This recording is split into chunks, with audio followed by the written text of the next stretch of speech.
오늘 함께 보실 하나님의 말씀은 고린도전서 6장 14절 말씀입니다.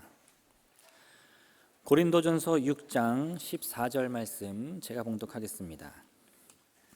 하나님이 주를 다시 살리셨고 또한 그의 권능으로 우리를 다시 살리시리라. 아멘. 오늘 우리는 이달에 암송하는 말씀을 함께 봅니다. 고린도전서 6장 14절의 말씀, 하나님이 주를 다시 살리셨고 또한 그의 권능으로 우리를 다시 살리시리라.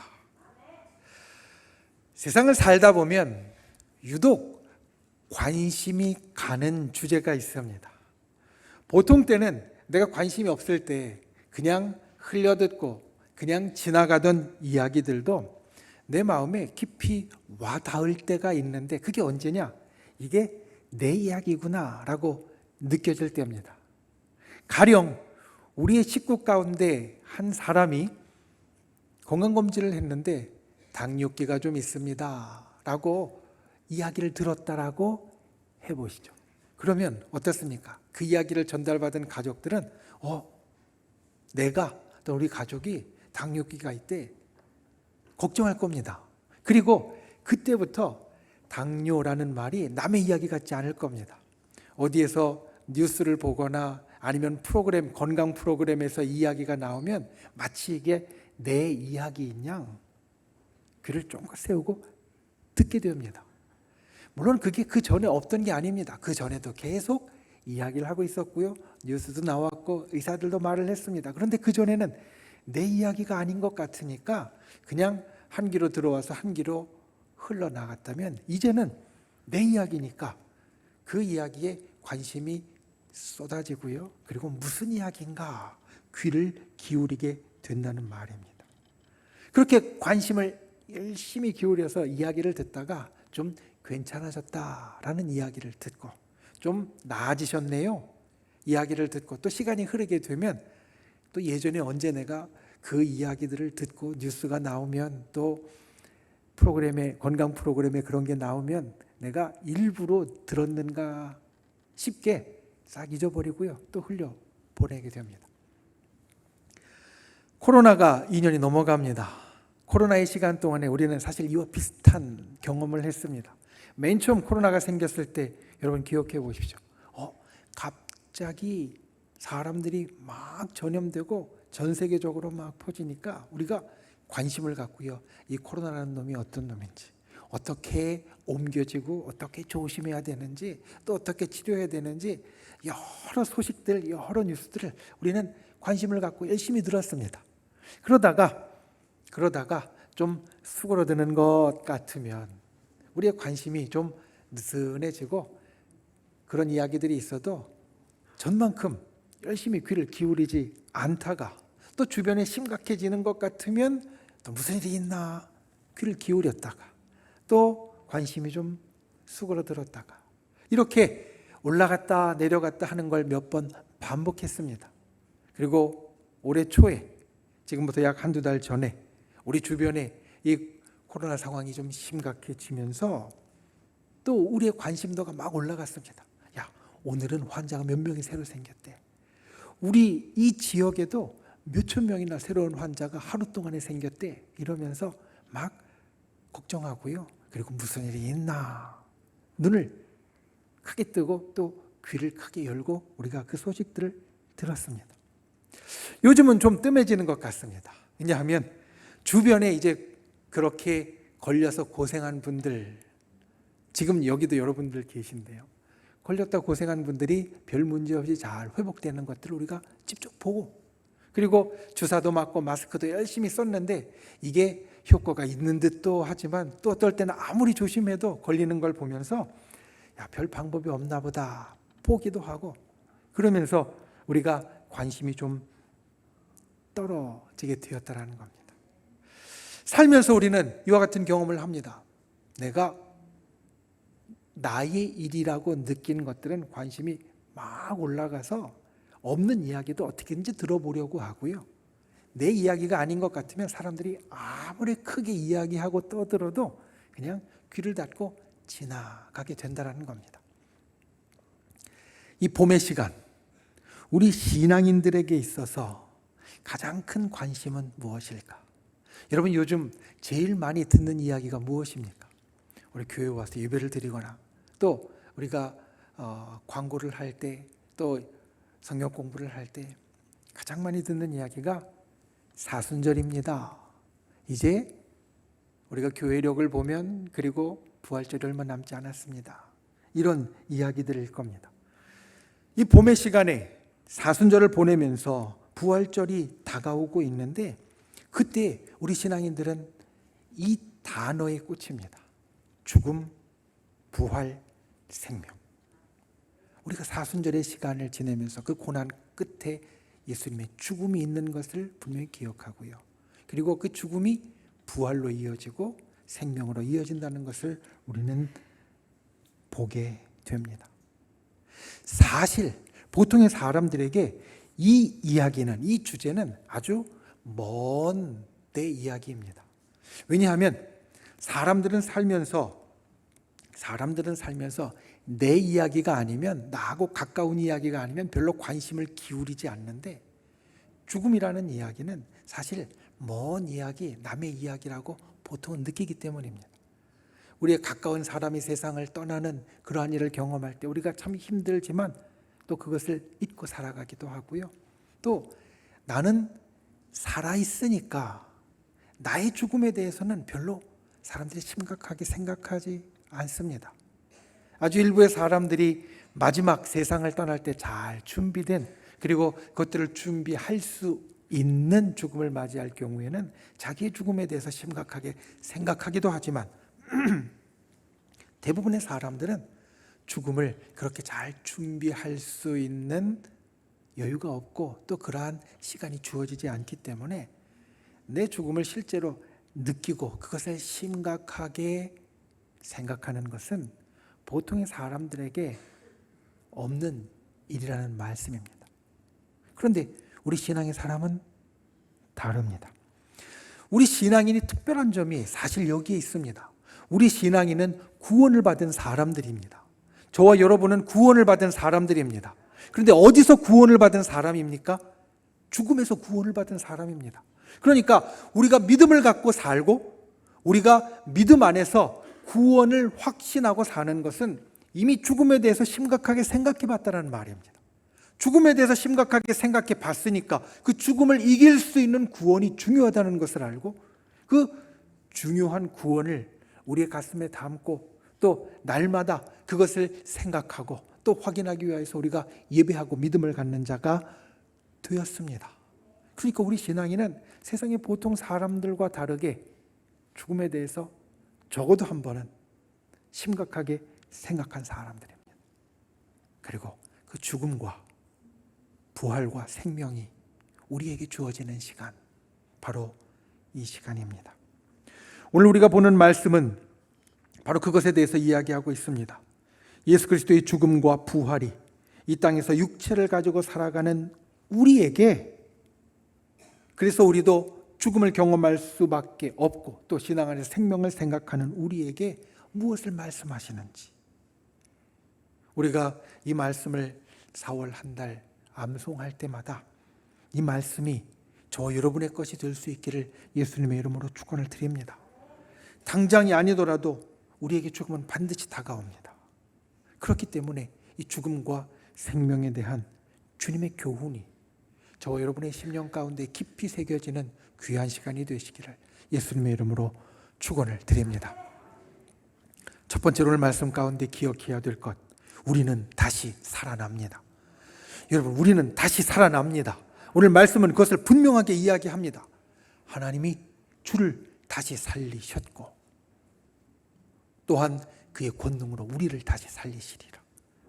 이 두 개에서 분명하게 반복되고 있는 것은 다시 살아난다는 겁니다.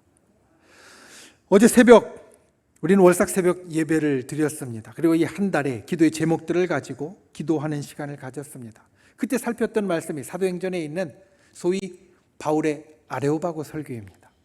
바울이 선교 여행 가운데 아덴, 요즘 말로 이야기하면 아테네에 갔습니다. 그리고 아테네에 있는 광장에서 격분에 차서 아주 크게 화가 나서 논증을 합니다. 연설을 합니다. 사실 이것은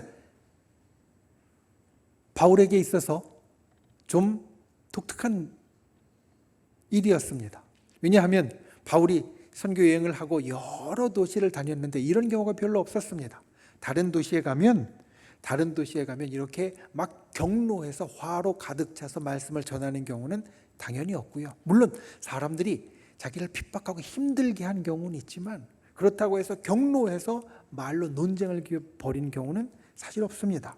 그리고 그렇다 할지라도 그것을 광장에서 여러 사람들이, 많은 사람들이 모여 있는 데서 한 경우는 더더욱이 없습니다. 그래서 이 아레오바고 설교 연설은 굉장히 특별합니다. 그리고 또 여기에는 다른 특별한 면이 있습니다.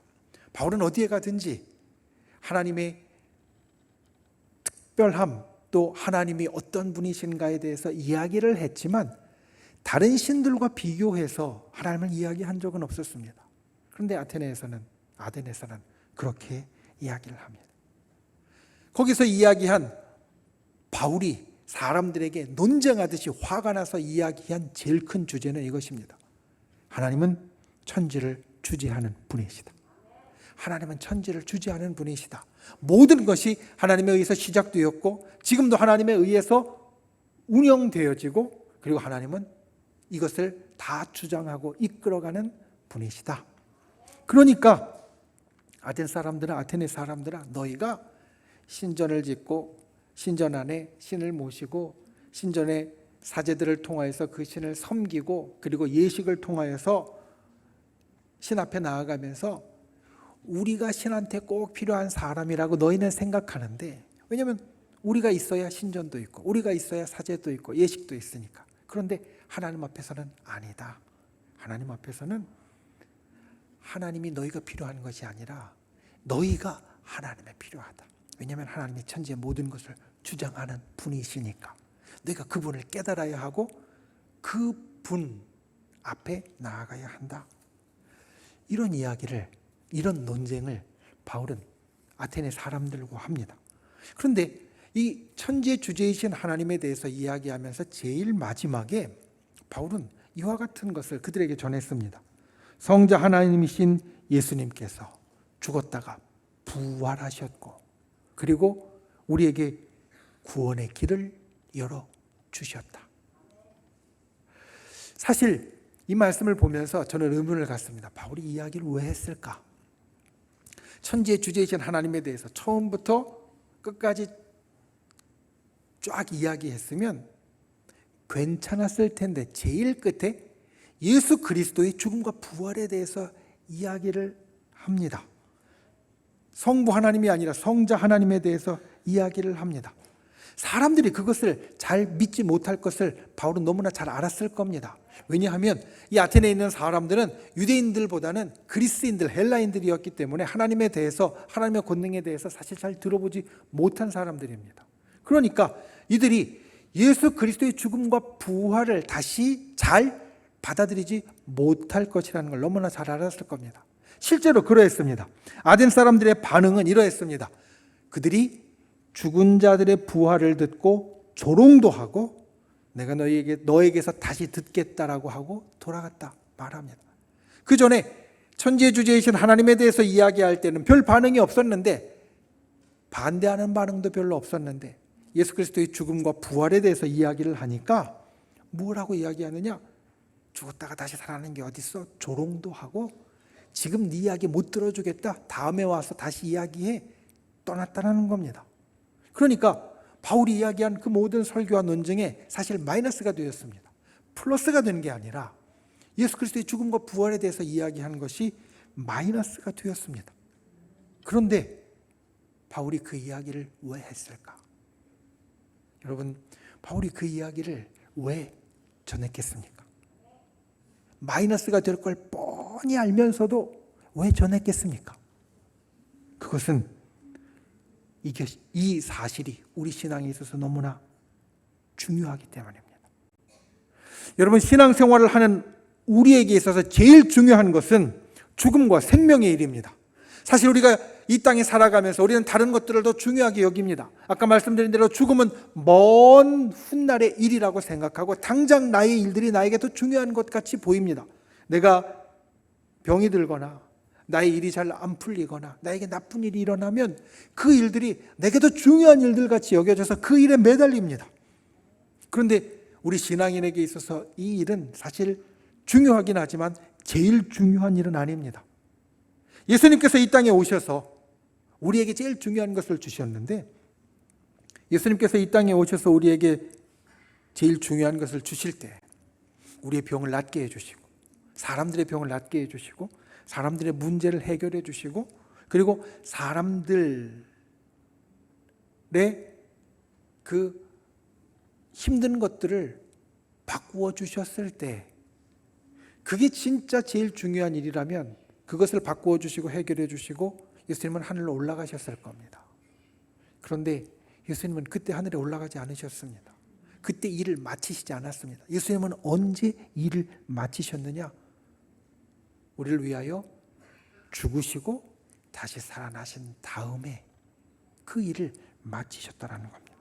여러분, 주님이 이 땅에 오신 이유는 우리에게 생명의 길을 주시려고 오신 겁니다. 주님이 이 땅에 오신 이유는 우리의 모든 문제를 해결하는 것, 그것이 궁극적인 것이 아니라 죽음을 넘어선 생명을 주시려고, 부활의 생명을 주시려고 우리에게 오셨다라는 겁니다. 이게 제일 중요했습니다. 죽음과 죽음을 넘어선 부활의 생명.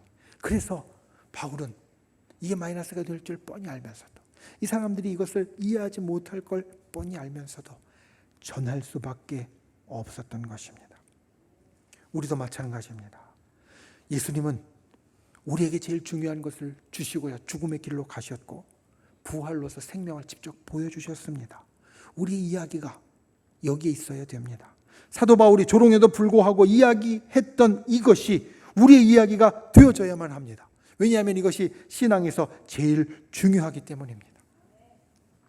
죽음을 넘어선 부활과 생명, 우리 신앙인은 이것을 바라보고 소망하는 사람입니다. 세상 사람들이 이렇게 말합니다. 아무리 힘든 일이 있어도 죽으면 다 끝이야. 그러니까 세상에 어떤 일들도 죽으면 다 마침표를 찍을 수 있으니까 거기까지만 가면 돼. 그런데 여러분, 우리에게는 이 말이 맞지 않습니다. 세상을 사는 사람들에게 있어서 마침표가 죽음이지만 우리에게 있어서 죽음은 마침표가 아닙니다. 왜냐하면 예수님이 우리에게 보여주신 대로 죽음 이후에 예수님은 다시 부활하셔서 생명으로 나아가셨기 때문입니다. 그러니까 세상 사람들의 마침표는 죽음이지만 우리의 마침표는 생명입니다. 죽음은 지나가는 길일 뿐입니다. 여기에 우리의 가장 중요한 것이 있습니다. 여러분, 죽음은 나의 일입니다. 누구도 피할 수 없습니다. 죽음은 나에게 옵니다. 그렇기 때문에 생명도 나의 일입니다. 죽음이 마침표가 아니라 생명이 마침표이기에 죽음이 나에게 반드시 온다라는 것은 생명도 나에게 반드시 온다라는 말입니다. 예수님이 바로 그 증거입니다. 오늘 말씀 처음에 하나님이 주를 다시 살리셨고, 우리가 이 한 달 이 말씀을 묵상하는 분들이 되시기를 바랍니다. 부활과 생명의 소망을 갖는 분들이 되시기를 바랍니다. 세상은 우리를 자꾸 흔듭니다. 죽음으로 이끌고 가는 것 같습니다. 그런데 죽음은 우리에게 마침표가 아닙니다. 우리의 마침표는 생명이고 우리의 종결자는 생명입니다. 그러니 이 생명의 소망을 놓지 않는 분들이 되시기를 바랍니다. 죽음을 넘어선 생명의 소망을 흔들리지 않게 붙잡는 분들이 되시기를 바랍니다. 진정 우리에게 생명이 있다는 것을, 예수님이 친히 그것을 보여주셨다는 것을 우리가 기억하고 하루하루 이겨나가는 저와 여러분이 되시기를 예수님의 이름으로 축원을 드립니다. 우리는 다시 살아납니다. 이와 같은 소망이 흔들리지 않고 저와 여러분의 가슴 속에 있기를 예수님의 이름으로 축원을 드립니다. 두 번째, 하나님의 권능이 우리에게 나타납니다. 이달의 말씀, 하나님이 주를 다시 살리셨고 그리고 뒷부분 우리에게 이렇게 말합니다. 또한 그의 권능으로 우리를 다시 살리시리라. 고린도전서 6장 14절의 말씀은 고린도전서 6장 12절부터 시작하는 말씀의 단락 속에 있습니다. 사실 여기에서 중요하게 우리들에게 이야기하는 것은 당시에 고린도 교회가 갖고 있었던 문제 가운데 하나입니다. 6장 12절 말씀은 이렇게 시작합니다. 모든 것이 내게 가하나 다 유익한 것이 아니요 모든 것이 내게 가하나 내가 무엇에든지 얽매이지 아니하리라. 당시 고린도 교회는 이와 같은 생각이 있었습니다. 자, 우리는 구원을 받았고 우리는 영혼이 중요한 사람이니까 육신은 별로 중요하지 않아. 특별히 육신의 정결과 순결을 가볍게 여기는 문제가 있었습니다. 왜냐하면 예전에 그들이 가르침을 받은 대로 성경에서 이야기하는 대로 우리가 구원을 받았고 세상의 모든 것을 하나님께서 다 선하게 지으셨으니까 우리는 모든 것으로부터 자유한 사람들이고 이게 우리를 얽맬 수 없어. 이렇게 이야기했던 겁니다. 그래서 사도 바울이 이야기하는 겁니다. 우리에게 모든 것이 다 괜찮지만 모든 것이 다 유익한 것이 아니요. 우리에게 모든 것이 다 괜찮지만 어떤 거에든지 얽매이는 것은 옳지 않다. 오늘 우리도 사실 비슷한 생각을 합니다. 예수님의 증거대로 첫 번째 우리가 살핀 대로 우리의 몸은 죽었다가 다시 부활할 겁니다. 죽음이 우리에게 마침표가 아니라 삶이 우리에게 마침표라고 말씀을 드렸습니다. 그러니까 우리의 육신은 어차피 죽을 거고 우리의 육신은 죽고 썩어지고 티끌로 돌아가고 없는 것 같이 되어질 거니까 뭐 별로 중요하지 않겠지. 우린 영혼의 사람이니까 영혼이 중요하지 육신은 어떻게 굴러도 괜찮을 거야. 우리 이런 생각을 합니다. 그런데 바울은 그렇지 않다는 겁니다. 바울은 단호하게 이야기합니다. 우리의 육신이 중요하지 않은 것이 아니다. 왜냐하면 우리가 하나님 앞에 서는 것은 육신과 영혼이 합일된 존재로 함께 있는 존재로 서는 것이지 이게 분리된 존재로 서는 것이 아니라는 겁니다. 우리가 하나님과 동행하는 것은 우리가 육신과 영혼이 합일된 존재로서 동행하는 것이지 따로 떼어서 영혼만 동행하는 것이 아니라는 말씀입니다. 여러분, 우리가 살면서 이것을 분명하게 기억해야 됩니다.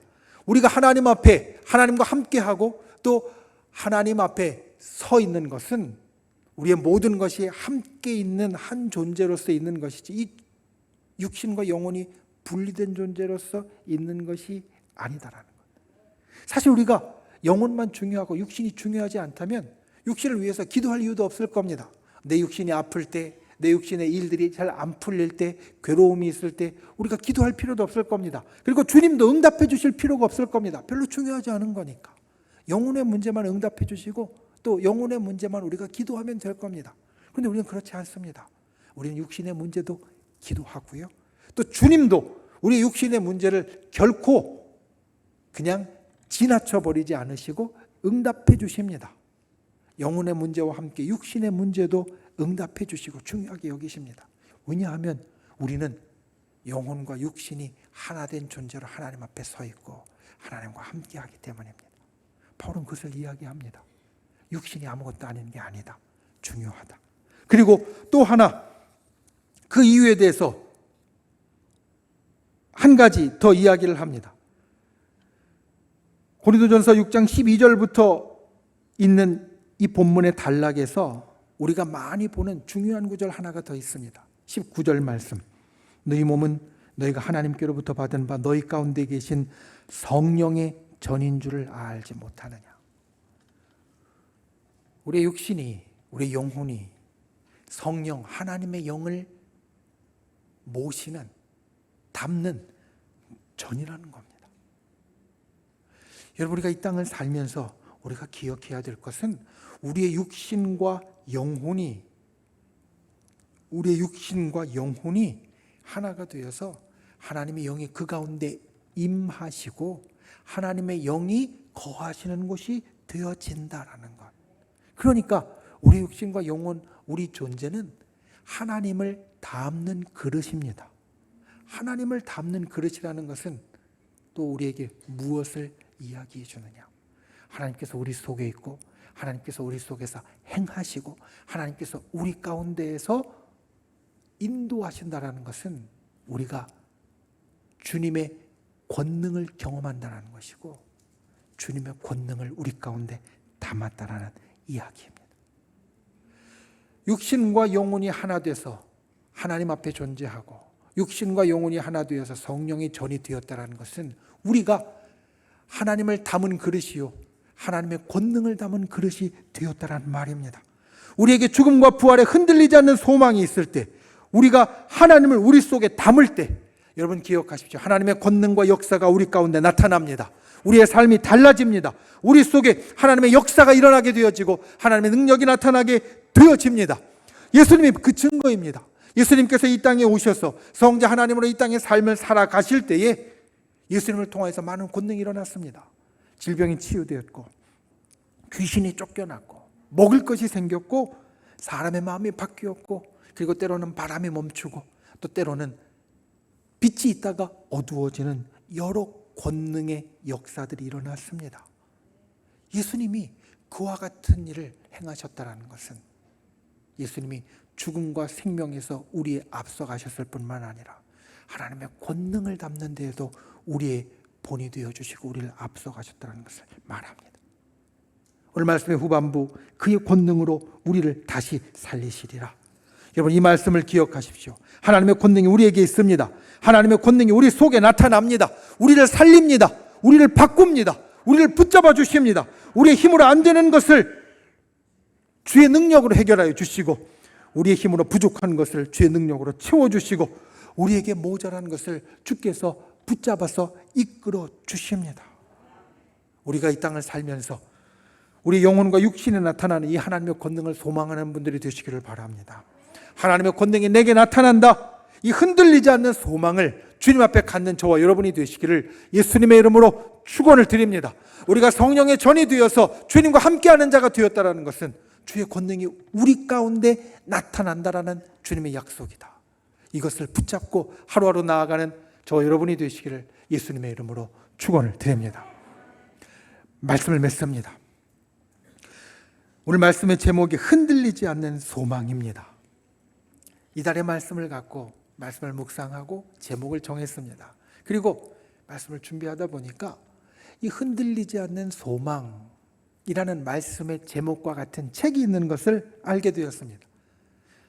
맥스 루케이도라는 목사님, 여러 우리 신앙 서적 베스트셀러를 지은 목사님인데 그 목사님의 책 가운데 하나가 흔들리지 않는 약속, 흔들리지 않는 소망이라는 제목을 갖고 있었습니다. 그래서 그 책을 살펴보았습니다. 그 책에 처음에 보면 이렇게 이야기합니다. 하나님은 약속하는 분이시고 또 하나님은 그 약속을 지키실 능력이 있는 분이시다. 하나님은 약속하는 분이시고 그 약속을 지킬 능력이 있는 분이시다. 그러니까 하나님께서 그 약속을 지키실 것이라고 확신하는 것이 바로 우리의 믿음이고 그 약속을 붙잡고 살 건지 아니면 놓고 살 건지 선택하는 것이 내게 맡겨져 있는 일이다. 그런데 중요한 것, 이 목사님이 표현 가운데 아주 좋은 표현이 있었습니다. 그 약속을 당신의 목에 매는 것은 당신을 우주에서 가장 멋진 보석으로 꾸미는 일이다. 하나님의 약속을 나의 목에 매는 것, 목걸이처럼 나의 목에 매는 것은 우주에서 가장 멋진 보석을 여기 달고 있는 것과 같다라는 겁니다. 하나님의 약속을 내가 갖고 있는 것이. 그리고 이 약속을 지키는 것에 대해서 이렇게 이야기합니다.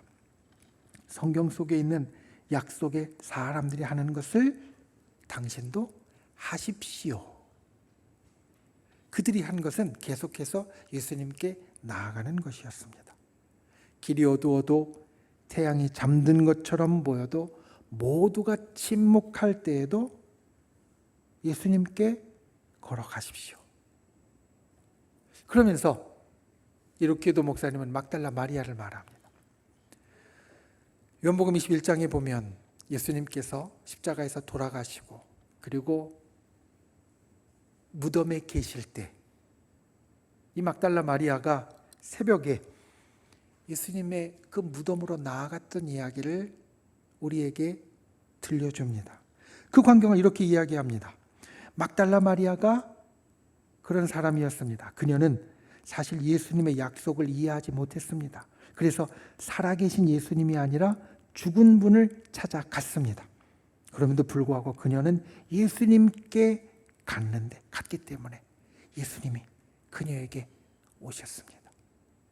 무슨 말씀이냐면 예수님께서 3일 후에 부활하실 거라는 걸 몇 번이나 이야기하셨습니다. 막달라 마리아도 그 자리에 있었습니다. 그런데 막달라 마리아는 이 예수님의 약속을 이해하지 못했습니다. 신뢰하지 못했습니다. 알아듣지 못했습니다. 그래서 안식 후 첫날에 3일째 되는 날에 그는 무덤 속에 있는 죽은 예수님을 찾아갔던 겁니다. 그런데 죽은 예수님을 찾아갔는데 약속을 이해하지도 못하고 약속을 제대로 붙잡지도 못했지만 죽은 예수님을 찾아갔더니 예수님께 계속해서 나아갔더니 살아있는 예수님이 죽은 예수님을 찾아갔는데 살아있는 예수님이 막달라 마리아를 만나 주셨고 그 약속을 지켜주셨다라는 말씀입니다. 그러니까 성경에 나와 있는 약속의 사람들은 어떤 사람들이었느냐?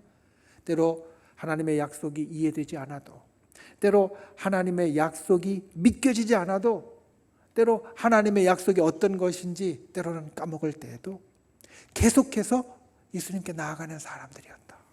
예수님께 걸어가는 사람들이었다.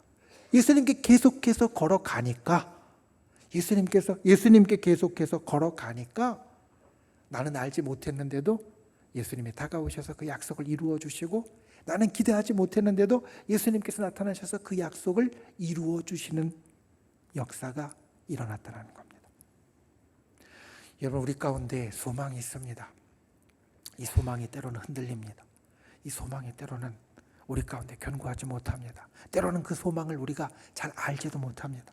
그런데 우리가 이 소망을 흔들리지 않고 붙잡고 있으면, 그래서 예수님 앞에 나아가는 존재가 되면,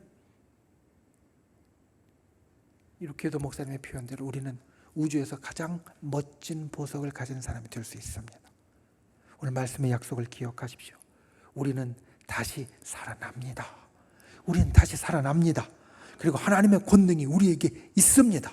이것을 기억하고 날마다 이 소망을 흔들리지 않고 붙잡고 나아가는 저와 여러분, 예수님께 걸어가는 저와 여러분이 되시기를 예수님의 이름으로 축원을 드립니다. 기도하겠습니다. 이 시간 우리가 함께 말씀을 생각하며 기도하길 원합니다. 주님, 우리가 이 땅에 험악한 현실 가운데, 괴로운 현실 가운데 흔들리지 않는 소망을 가는 자 되게 하여 주시옵소서. 우리는 다시 살아납니다. 그리고 우리에게 하나님의 권능이 나타납니다. 주님, 이것을 기억하고 이 약속을 붙잡는 자 되게 해달라고 우리 함께 기도하고, 또한 믿음의 손을 우리의 아픈 곳 위에, 연약한 곳 위에 얹고, 또 마음의 소원을 담은 가슴에 얹고, 주여 이 시간 우리의 기도 가운데 응답하여 주시되 주의 놀라운 권능으로 우리를 치료하시고 회복시키시고 구원하여 달라고 주여 세 번 간절히 부르신 후에 통성으로 함께 기도하시겠습니다. 주여, 주여, 주여. 귀하신 아버지 하나님, 주께서 우리를 붙잡아 주시고 주 안에는 놀라운 권능을 우리들에게 펼쳐주시니 감사를 드립니다. 이 시간 주 앞에 간구하는 우리의 기도 가운데 응답하여 주시옵소서.